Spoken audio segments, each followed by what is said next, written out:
In this video, I will show you how to connect Telegram Direct to Bitrix24. First, log into your Bitrix24 account. On the top part of your screen in the row of options, find Customers. A drop-down menu will then show.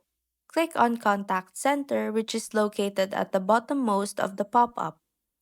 A new pop-up will then show with Cards. Find Telegram. It is in the second row, fifth column, and click on it. A pop-up will then show.